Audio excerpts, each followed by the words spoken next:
하나님의 말씀을 봉독하겠습니다. 에스라 3장 8절에서 13절까지의 말씀입니다. 구약성경 713면에 있습니다. 에스라 3장 8절에서 13절까지의 말씀을 봉독하겠습니다. 예루살렘에 있는 하나님의 성전에 이른 지 2년 둘째 달에 스알디엘의 아들 스룹바벨과 요사닥의 아들 예수아와 다른 형제 제사장들과 레위 사람들과 무릇 사로잡혔다가 예루살렘에 돌아온 자들이 공사를 시작하고 20세 이상의 레위 사람들을 세워 여호와의 성전 공사를 감독하게 하매, 이에 예수아와 그의 아들들과 그의 형제들과 간미엘과 그의 아들들과 유다 자손과 헤나다 자손과 그의 형제 레위 사람들이 일제히 일어나 하나님의 성전 일꾼들을 감독하니라. 건축자가 여호와의 성전의 기초를 놓을 때에 제사장들은 예복을 입고 나팔을 들고 아삽 자손 레위 사람들은 제금을 들고 서서 이스라엘의 왕 다윗의 규례대로 여호와를 찬송하되 찬양으로 화답하며 여호와께 감사하여 이르되, 주는 지극히 선하심으로 그의 인자하심이 이스라엘에게 영원하시도다 하니, 모든 백성이 여호와의 성전 기초가 놓임을 보고 여호와를 찬송하여 큰 소리로 즐거이 부르며, 제사장들과 레위 사람들과 나이 많은 족장들은 첫 성전을 보았으므로 이제 이 성전의 기초가 놓임을 보고 대성통곡하였으나, 여러 사람은 기쁨으로 크게 함성을 지르니 백성이 크게 외치는 소리가 멀리 들리므로 즐거이 부르는 소리와 통곡하는 소리를 백성들이 분간하지 못하였더라. 아멘. 오늘 본문은 역사적으로 이스라엘이 70년 바벨론 포로를 마치고 귀환한 첫 번째 무리들 스룹바벨과 여호수아를 지도자로 하여 돌아온 이 회복된 유대인들이 2년 만에야 이제 성전을 짓기로 하고 그 기초를 놓는 장면입니다. 그 장면에 뜻밖의 그 상반되는 반응이 나오는데, 첫 성전을 봤던 사람들은 아마 이제 나이가 70년 포로 생활을 마쳤으니까 그 봤다 그러면 하여튼 10살은 넘었을 테고, 80에서 90 된 사람들은 통곡을 하고, 이제 그 후에 후손들은 나라의 회복을 기뻐하고 하는 것이 어우러져서 우는 소리인지 찬송하는 소리인지 모를 만큼 그 두 고백이 혹은 그 고함이 이렇게 넘쳤다 하는 얘기를 하고 있습니다. 그러니까 우리가 이스라엘 백성들이 70년 포로 생활을 하고 돌아와서 이 자리에서 보이는 반응들, 회복이 있었다는 감사와 그 첫 성전을 보았던 것이 망해서 70년을 포로 생활을 할 수밖에 없었다는 것이 왜 통곡으로 나오는가를 묶으면, 우리가 신앙생활을 하면서 하나님이 나와 함께 하시는 일들이 있었던 감사가 있고, 그 다음에 더 많은 게 뭐냐 하면, 근데 왜 이따위로 하십니까?가 있단 말이죠. 거기가 통곡입니다. 이렇게 돌아오게 할 걸, 이렇게 성전을 다시 회복하게 할 걸, 그건 왜 망가뜨리시고, 그때 솔로몬이 금은 보화로 그렇게 아름답게 만든 성전을 하루아침에 짓밟아 버리시더니, 다시 회복하실 거면 그때 지켜주셨으면 되는데 왜 하나님 하시는 일은 이렇게 이해할 수 없는 부침을 경험하게 하십니까? 그러니까 성경의 중요한 질문으로 이 자리, 역사적으로도 이때 그 말을 할 수 있게 되죠. 돌아온 이 스룹바벨은 유다 지파의, 그러니까 다윗 왕의 후손입니다. 그래서 그가 왕이 되어야 마땅한데 식민지라서 그가 총독으로 옵니다. 그래서 스룹바벨을 총독으로 하고 예수와 혹은 다른 학계나 나움에서는 여호수아라는 이름으로 나오는데 그는 대제사장입니다. 그러니까 맨 처음 하려고 했던 게 성전 건축이고, 다시 말해서 하나님께 예배 드리는 것을 최고의 책임으로 이해하고 있습니다. 그러나 오늘 우리가 이 성경이 이런 일들을 우리에게 소개하면서 묻는 것은 도대체 역사란 뭐냐 하는 것입니다. 인류 역사뿐만 아니라 기독교 역사가, 특히 구약이 왜 이런 우리가 이해할 수 없는 과정을 반복해야 하는가? 하나님 말씀 안 들으면 너희 망한다. 그렇지만 버려두진 않는다가 역사 속에서 계속 반복되어 여기까지 이르자 드디어 이런 통곡이 나오게 되지요. 신명기 4장 32절 이하를 보시면 모세가 이제 이스라엘 백성에게 유언 삼아 하는 이야기가 신명기입니다. 신명기의 이 말은 일종의 유언같이, 일종의 예언같이 되는데, 이제 우리 본문이 뜨면 같이 보십시다. 신명기 4장 32절 이하의 말씀인데 여러분 같이 읽겠습니다. 네가 있기 전 하나님이 사람을 세상에 창조하신 날부터 지금까지 지나간 날을 상고하여 보라. 하늘 이 끝에서 저 끝까지 이런 큰 일이 있었느냐? 이런 일을 들은 적이 있었느냐? 어떤 국민이 불 가운데서 말씀하시는 하나님의 음성을 너처럼 듣고 생존하였느냐? 어떤 신이 와서 시험과 이적과 기사와 전쟁과 강한 손과 팔과 크게 두려운 일로 한 민족을 다른 민족에게서 인도하여 낸 일이 있느냐? 이는 다 너희의 하나님 여호와께서 애굽에서 너희를 위하여 너희의 목전에서 행하신 일이라. 이것을 네게 나타내시면 여호와는 하나님이시며 그 외에는 다른 신이 없음을 알게 하려 하심이니라. 여호와께서 너를 교훈하시려고 하늘에서부터 그의 음성을 네게 듣게 하시며 땅에서는 그의 큰 불을 네게 보이시고 네가 불 가운데서 나오는 그의 말씀을 듣게 하셨느니라. 여호와께서 네 조상들을 사랑하신 고로 그 후손인 너를 택하사고 큰 권능으로 친히 인도하여 애굽에서 나오게 하시며 너보다 강대한 여러 민족을 네 앞에서 쫓아내고 너를 그들의 땅으로 인도하여 들여서 그것을 네게 기업으로 주려 하심이 오늘과 같으니라. 그런즉 너는 오늘 위로 하늘에나 아래로 땅에 오직 여호와는 하나님이시요 다른 신이 없는 줄을 알아 명심하고 오늘 내가 네게 명령하는 여호와의 규례와 명령을 지키라. 너와 네 후손이 복을 받아 네 하나님 여호와께서 네게 주시는 땅에서 한없이 오래 살리라. 옛일을 돌아보라 이렇게 됩니다. 그리고 하나님이 얼마나 우리 민족에게 크나큰 역사로 이어왔는지 기억해라. 그리고 잘 아시는 신명기 28장부터는 내가 너희 앞에 생명과 사망과 복과 저주를 두었으니 너희는 살기 위하여 생명을 택하라. 하나님을 택하라 했는데 지금 여기는 광야라고요. 가나안 들어가기를 거절하는 바람에 그들은 광야에서 죽고 가나안 땅에 들어가서 이방 민족이 사는 것 같이 살지 말고 다 내쫓고 너희는 선민으로 살아라.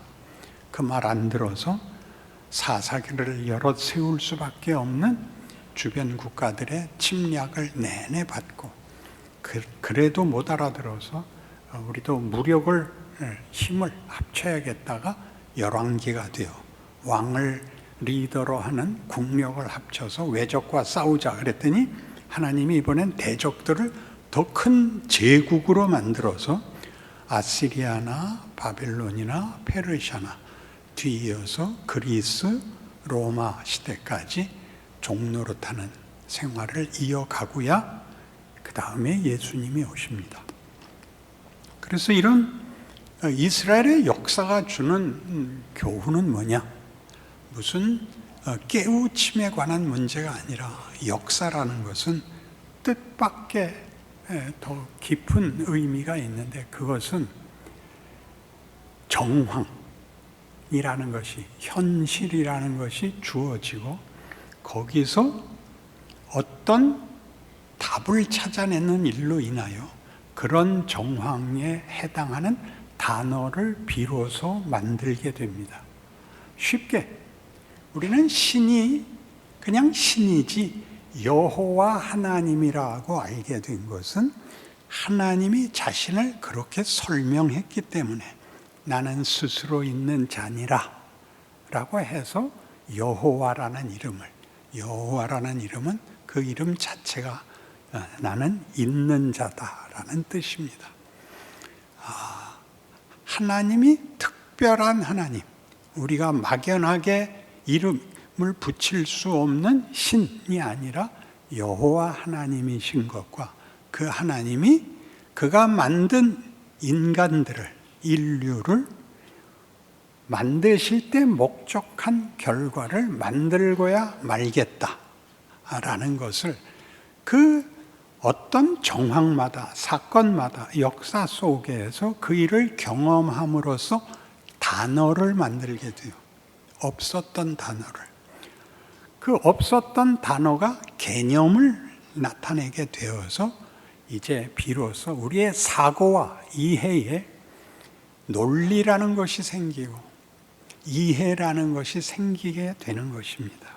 그것 없이 어떤 일이 그냥 해결되고만 말면 나도 몰라 라는 말밖에 할 수 없는데, 구약 역사가 증명하고 싶은 것은 하나님이 누구시고 우리는 누군가에 대하여 일일이 이렇게 모든 사건들, 지금 모세가 하는 식으로 얘기하면 지나간 날을 상고해봐라 이렇게 되는 것이고, 우리 예수가 오실 때는 난 아브라함과 다윗의 자손이다 라고 얘기함으로써 이 구약 전체를 관통하는 역사로 그 사건이 가졌던 개념을, 내용을 이해하지 못하면 예수를 제대로 이해할 수 없다 이렇게 얘기하는 것입니다.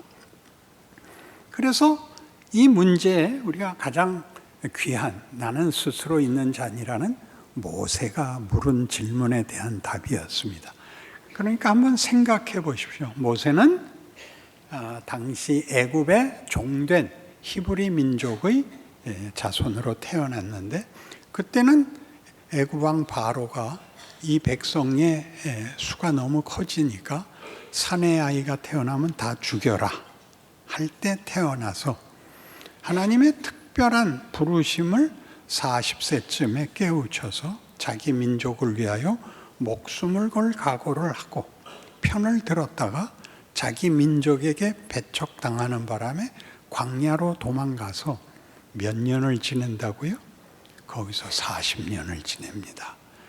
그 80세가 되어서 아무 낙이 없다고 생각했던, 분노도 절망도 후회도 다 잊어먹인 체념의 상태에 있을 때 오죽하면 거기서 얻은 아들 이름이 게르솜, 이방 나그네. 이방 나그네라는 건 나는 떨거지다. 아무도 나는 관계도 없고 관심의 대상도 스스로의 가치도 없다 라는 이름을 가지고 사는데, 떨기나무에 붙는 불을 보고 놀래서 왜 불이 붙었는데 나무가 타지 않느냐? 나무가 소모되지 않고 왜 불이 계속되느냐? 그 앞에 찾아 들어갔더니 음성이 나오기를, 여기는 네가 선 것은 거룩한 곳이다. 네 발에 신을 벗으라. 내가 너를 내 백성을 구하기 위한 지도자로 세워 내 백성에게 보낼 테니 바로에게 가서 내 백성을 놓아주라 하라. 그러자 모세가 뭐라고 대꾸를 해요? 누구십니까? 그 누구십니까에는 신은 누구십니까를 묻는 정도가 아니라 여태껏 뭐하고 계시다가 이제야 저 80입니다. 제가 누가 저보고 저 내일 모레 80이에요 그래요. 그게 무슨 말이에요? 더 이상 책임 좀 묻지 마라. 그냥 곱게 늙어 죽게 좀 가만히 있어라. 할 때 나 내일 모레 80이야. 다음 달에 물어봐도 나 내일 모레 80이야 그러는 겁니다. 나 80입니다. 하나님 무슨 일을 이따위로 하십니까? 당신은 도대체 누굽니까? 뭡니까? 모르니까 하나님이 나는 스스로 있는 자니라. 내가 모든 것의 시작이요, 가치요, 결과요, 과정이요. 너희를 향하여 목적을 가진 신이다. 난 못 갑니다. 내가 누구길래 갑니까? 중요한 질문이죠.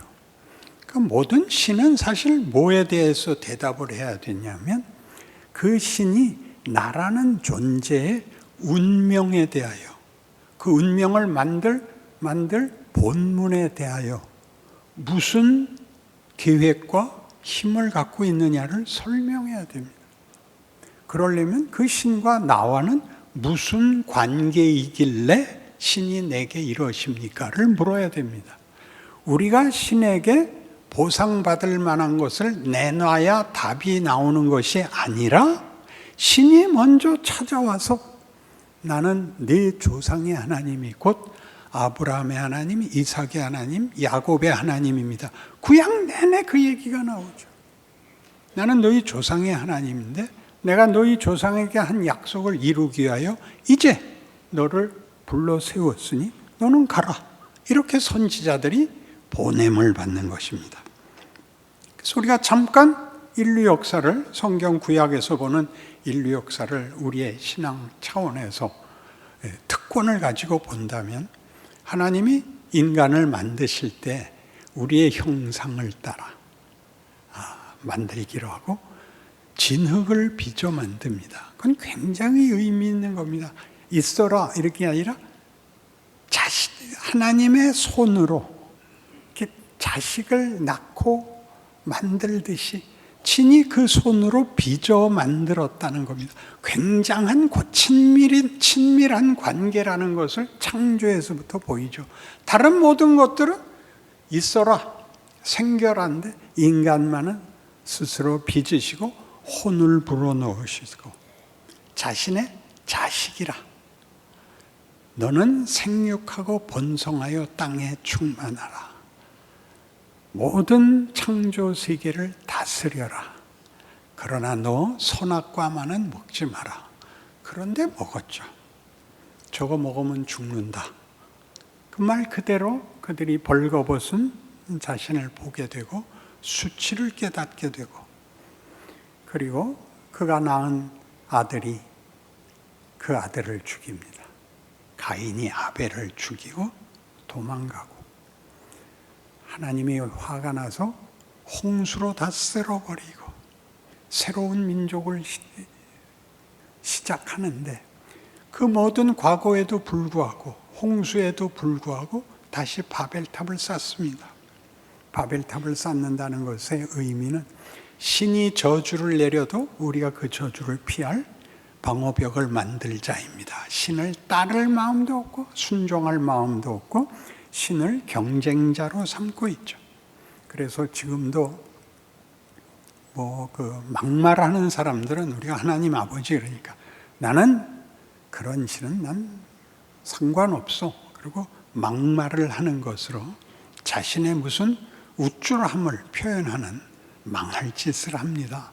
그 저주하고 그럴 문제가 아니라 하나님이 우리에게 목적을 가졌다는 걸 모르면 우리는 우리의 정체와 신분과 운명과 현실을 이해할 수가 없습니다. 그렇게 된 그때에 바벨탑을 짓자 하나님이 얘네들 놔두면 합심해서 한꺼번에 망하겠구나. 그래서 흩고 느닷없이 그때에 내가 네게 복을 주어 네 이름을 창대케 하리니 너는 복의 근원이 될지라. 이렇게 약속을 터뜨리시는 것입니다. 마치 창조와 똑같이 나는 너를 자유를 주어 선택권을 주었는데 너희는 그것을 이렇게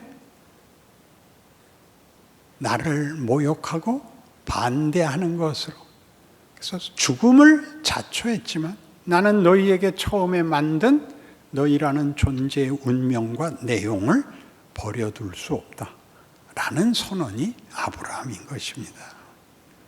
그래서 성경 내내 아브라함의 등장은 아브라함만이 아니라 이삭, 야곱으로 연결됨으로써 어디까지냐면 모든 족속이 너를 인하여 복을 얻을 것이니라 라고 해서 하나님이 인류의 역사를 허락하시고 그 역사 속에서 하나님이 자신을 납득시키시며 우리로 하여금 하나님의 목적에 항복하게 하는 일을 만들겠다가 세상 역사인 것입니다. 그러니까 역사가 일어날 때마다 우리는 지금 신명기에서는 무슨 상태냐면 애굽에서 나온 것인데 아브라함 때 이미 예언된 것이죠. 너희가 애굽 땅의 노예가 될 것이다. 그러나 내가 너희를 꺼낼 것이다. 이렇게 됩니다. 그러니까 모세가 지금 한 인용은 종되었던 땅 400년간 애굽에서 종이 되는데 400년쯤 되면 DNA가 변환됩니다. DNA가 종노릇하는 것이 익숙해지는 겁니다. 굴복하고 쩔쩔매고 아무런 자존심도 없는 그들을 불러내어 뭘 만드는 겁니까? 약속의 땅으로 간다는 것은 너희가 자유와 권한과 선택과 책임을 지는 기회를 주겠답니다. 그걸 따라 나오는데 뭐라고 계속 반항하죠? 그들이 자유를 가지자 의지할 것이 없는 겁니다. 자유를 가지면 선택권을 가진다. 쉽게 그렇게 얘기를 하지만 선택을 하려면 기준이 있어야 됩니다. 무슨 기준? 가치의 기준과 신분의 근거를 가져야 비로소 선택을 할 수 있는데 광야에서 먹을 거 입을 거 다 주시지만 그들에겐 뭐가 없다고요? 자기라는 존재의 가치의 근거도 없고 선택을 하기 위한 기준도 없습니다. 그래서 내내 뭐라 그래요? 뭐라고? 돌아가자입니다.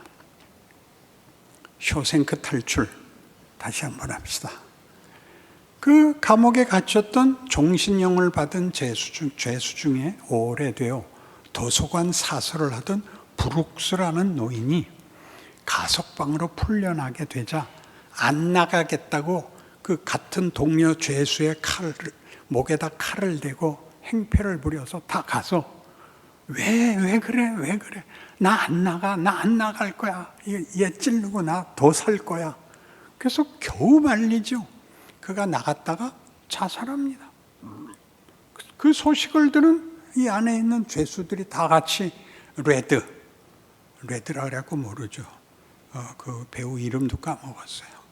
그 주인공 배우에게 모여서 아니 왜 자유를 얻었는데 나가서 자살을 해? 그러니까 말하기를 저 담이 처음에는 너희에게 제한으로 보이지 울타리로 보이지 가둔 벽으로 보이지 지나면 저걸 의지하게 돼 라는 삼삼무쌍한 말을 합니다. 표정들 보세요. 그게 무슨 소리야? 왜? 그 다음에 이 주인공이 가석방이 되죠. 나가서 식료품 가게에서 물건 산 거 봉투 담아주는 일 하는데 손을 듭니다. 그러니까 매니저가 뭐야? 화장실 다녀오겠습니다. 그런 건 허락 안 받아도 돼. 그리고 장면이 바뀌고 벤치에 앉아서 고개를 숙이고 고민하면서 나는 허락을 받지 않으면 한 방울도 안 나온단 말이야. 여러분 그렇게 살지 않아요? 생존 경쟁 외에 아무런 근거도 기준도 목표도 내용도 없습니다. 지면 망해. 이겨야 돼. 그래서 그것도 일관성이 있는 게 아니죠. 어떤 땐 참았다가 어떤 땐 너 죽고 나 죽자까지 갈 수 있는 게 인생이라는 걸 다 압니다. 인류 역사 내내 이 문제는 반복되어 나타나고 있습니다. 그럼 왜 이렇게 하느냐? 이렇게 해야 뭘 안다고요? 인간이 비로소 인간이라는 존재의 근거가 뭔가? 운명을 누가 정하는가? 산다는 것의 가치가 무엇인가를 따지기 시작했어요. 그걸 일반 우리 세상 학문에서는 인문학이라고 합니다. 문사철이라고도 하죠. 문학과 역사와 철학입니다. 그들의 대주제는 다 이겁니다. 인간의 존재라는 가치가 무엇인가입니다. 가치를 묻고 이렇게 죽어 나자빠지는 한평생을 산다는 건 무의미하다라는 의미를 아무리 추구해도 답을 만들 수는 없는 것입니다. 그래서 지랄만 떱니다. 생각 없는 것들이라고 자기만큼 진지하지 못하고 자기만큼 고민하지 못한 자를 비웃을지언정 본인이 답을 낸 철학자는 없습니다. 그런 문학도 없습니다. 그래서 최고의 문학은 언제나 엔딩이 비극으로 끝날 수밖에 없습니다. 해피엔딩이 되면 앞에서 고민한 게 다 구라가 됩니다. 까불까불하다 결국 잘 됐다 이거지. 잘 됐다는 게 아무것도 아니라는 걸 우리가 알기 때문입니다. 잘 된 게 뭡니까? 건강하게 오래오래 행복하게 살다가 끝이 전부 되졌대잖아요. 그리고 되졌대. 그걸 피할 수가 없는데 해피엔딩을 만드는 건 다 구라죠. 이제는 아무 말을 하든지 반응이 없군요. 가슴이 찔리세요? 양심이 찔리세요? 영혼이 찔리세요? 거기에 하나님이 계속 뭘 주느냐? 너희가 나를 쫓아와야 된다. 최소한의 안내서가 뭐였죠? 율법입니다. 너 이 하나님 한 분만을 섬겨라. 너희 네 이웃을 사랑해라. 할 수가 없더라는 거죠. 생존 경쟁뿐이니까. 내 필요를 내가 채울 수 없고 어느 누구도 자기 필요를 자기 혼자 세울 수가 없으니까 우리는 누구를 이김으로써 누구를 무찌름으로써 간신히 한번 이겼다. 더 가짐으로써 한번 성공했다 라고 가질 수 있지만 성공과 승리가 곧 답이 아니라는 것은 누구나 다 알고 있습니다. 그 인생을 왜 주신다고요? 나를 만나기까지는, 나에게서 답을 얻기까지는, 나와의 관계가 성립되기까지는 너희에겐 답이 없느니라.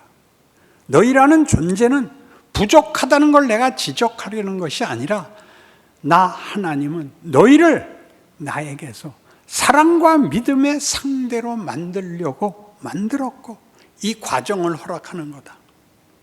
아니 아담이 선악과 안 먹게 하면 됐었잖아요. 선악과를 안 만들면 됐었잖아요. 아니다. 사랑과 믿음의 대상이 되려면 자발성을 가지고 실력을 가져야 된다. 그러려면 너에게 선택권을 줄 수밖에 없었다. 선악과 따먹은 거 나 욕하지 않는다. 선악과 따먹은 것이 나와의 분리를 너희가 만들었기 때문에 너희는 가치가 없고 소멸될 수밖에 없다는 현실을 보는 것이 역사다. 그러면 배워라. 왜 우리는 죽는 건 까짓거 타협한다 쳐도 체념한다 쳐도 살아있는 동안은 왜 멋있을 수 없습니까? 영생이라는 것은 다만 생명의 무한한 연장이 아니다. 그것은 가치와 만족과 행복의 충만인 것이다 라고 얘기하기 위해서 이스라엘 역사가 있는 것입니다.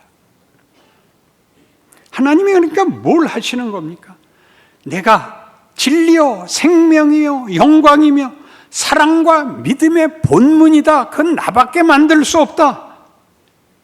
내가 너희를 이걸 만들기 위하여 이 실력을, 이 본문을 만들기 위하여 이 기나긴 역사를 잇고 있느니라. 네가 오늘 분내고 반발하고 침통해하는 그것으로 너를 지금 도전하고 있다. 따져라, 울어라. 그래, 반발해라. 너 그래. 가서 절벽에서 뛰어내려라. 그거 가지고 내가 다 일을 하마. 이렇게 되는 것입니다. 안다스탱? 현실이 하나님이 없는 자리, 하나님이 보지 않는 경우가 없다는 것을, 그러니까 우리 역사에 저 과거 모두가 나를 위해서 있다. 나 하나를 위해서 있다. 나 하나가 각각하게 나 하나를 위해서 있다. 이렇게 된 게 기독교인 것입니다. 그래서 우리 보고 뭘 하려는 겁니까? 우리가 어떤 상대인가, 어떤 대상이고 목적인가가 너를 만드는 일을 위해서 나 없으면 뭐가 되는가를 보게 하는 역사요. 그 역사 속에서 나를 아는 자가 저들 앞에 쟤네는 우리와 달라 증인이 되는 이중적 기회를 내가 허락하고 있다. 너희가 살아있고 고민하고 있고 혹 대강 스스로를 기만하여 행복한 척하고 있는 모든 것으로 다시 더 깊은 영혼의 도전을 답하라. 인내하고 감사하라. 어디까지 나와요? 시편 8편에서 온 땅이여 여호와를 찬송하라. 사람이 무엇이길래 하나님께서 이렇게 귀하게 대접하십니까? 시편 8편이에요. 욥기 7장에서 욥은 답이 없는 고난의 끝까지 가자 뭐라고 아우성을 쳐요? 하나님, 내까지 것 하나 아무것도 아닌데 그냥 훅 풀어버리세요. 뭘 이렇게 붙잡고 고통스럽게 시간을 끄세요? 나도 나를 버렸는데 하나님은 왜 날 안 버리세요? 어디까지 오죠? 내가 하나님에 대해서 듣기만 하였사더니 이제 내 눈으로 봅니다. 이게 무슨 뜻이라고요? 장님 코끼리 만지기라 그랬죠. 장님들이 코끼리 나 만져봤어. 뭔데? 기둥이야? 나는 벽이었는데? 나는 호수였는데? 난 큰 부채였어. 그게 왜 우리에게 웃음을 자아내죠? 우리는 코끼리를 봤으니까 저것들을 봐라. 그게 우화가 된 겁니다. 우화가 통하는 이유는 뭐라고요? 봐야 알게 되는 겁니다. 다 만져야 되는 게 아니라 하나님이 우리로 보게 하십니다. 그게 성경입니다. 왜 예수가 와야 되느냐? 하나님이 자기를 보이십니다. 빌립이 묻죠. 아버지를 보여주옵소서. 그리하면 족하겠나이다. 왜 그 질문이 나왔다고요? 예수 갖고는 안 되겠거든요. 신이 있다면 그냥 한번 쓱 쳐다보면 행복해지고 윙크 한번 하면 왕이 되고 그래야 되는데 신인데 인간을 넘어선 존재라는 건 이해하겠는데 죽은 자를 살리잖아요. 장님을 고쳐 안진뱅이를 일으켜 바다를 잠잠케. 근데 이게 확 드러나는 결론이 없잖아요. 예수님의 대답이 뭐예요? 나를 본 자는 아버지를 보았거늘. 나를 믿으면 내가 하는 일을 저도 할 것이요 이보다 큰 일도 하리니 내가 아버지께로 가미로라. 우리를 본 자가 예수를 보는 거예요. 완성된 도덕성이나 완성된 종교성이 아니에요. 인간이라는 존재가 드디어 영생의 길에 들어선 그 다름이 우리에게서 어떤 것으로든 향기로든 표정으로든 반응으로든 어떤 데서 시작이 될 수밖에 없어요. 그렇게 하나님 일하고 있습니다. 우리에게 일어난 모든 일이 우리에게 증언하고 있습니다. 하늘이여 대답하라. 땅이여 찬송하라. 우리 아버지께서 통치하신다. 언제? 죽어서 천국 간 다음에? 아니, 지금 나와 함께 하신다. 무엇이나 하실 수 있다. 땅과 하늘을 뒤집을 수 있다. 나를 위해서 그 아들도 보냈다. 그러니까 빌립아, 네가 이제 임마누엘이다. 내가 너와 평생 함께 할 것이다. 네 인생이 무엇인지 세상 앞에 빛이 되라, 책임이 되라, 그리고 네 자랑이 되라. 그렇게 지금도 오늘도 하나님이 이 약속을 이렇게 우리에게 상기시키십니다. 여러분의 현실을 조건 삼아 충분한 조건인 것을 아시고 신앙과 증인으로서의 책임에 있어서 기적이 되시기를 바랍니다. 기도하십시다. 하나님 아버지, 우리가 늘 하는 말대로 살아계시고 그 아들을 보내셨고 역사의 주인이시고 결국 영원한 나라로 우리를 부르실 지금 나와 함께 하시는 하나님을 고백합니다. 우리의 존재와 우리의 실력과 수준이 상관이 없습니다. 들어섰습니다. 매일 하루씩 영생의 길을 걷게 하사 하나님 영광 받아 주시옵소서. 예수님 이름으로 기도합니다. 아멘.